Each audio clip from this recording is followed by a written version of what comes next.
بسم الله الرحمن الرحيم عم يتساءلون عن النبأ العظيم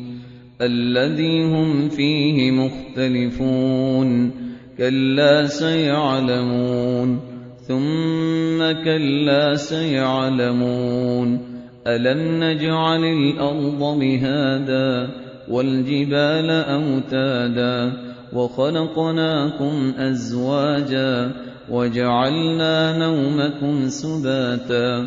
وجعلنا الليل لباسا وجعلنا النهار معاشا وبنينا فوقكم سبعا شدادا وجعلنا سراجا وهاجا وأنزلنا من المعصرات ماء ثجاجا لنخرج به حبا ونباتا وجنات ألفافا إن يوم الفصل كان ميقاتا يوم ينفخ في الصور فتأتون أفواجا وفتحت السماء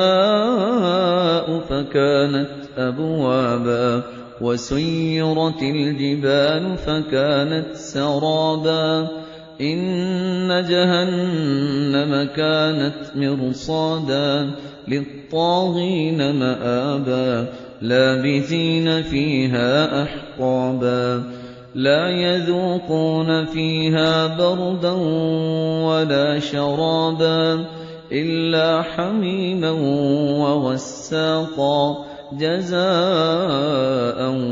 وفاقا إنهم كانوا لا يرجون حسابا وكذبوا بآياتنا كذابا وكل شيء أحصيناه كتابا فذوقوا فلن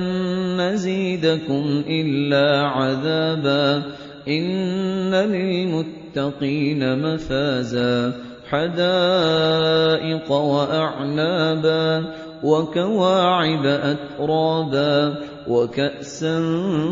دهاقا لا يسمعون فيها لغوا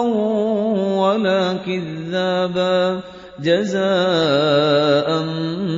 من ربك عطاء حسابا رب السماوات والأرض وما بينهما الرحمن لا يملكون منه خطابا يوم يقوم الروح والملائكة صفا لا يتكلمون إلا من أذن له الرحمن وقال صوابا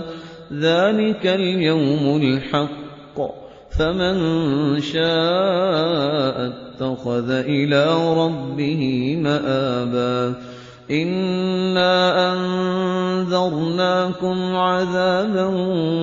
قريبا يوم ينظر المرء ما قدمت يداه ويقول الكافر يا ليتني كنت ترابا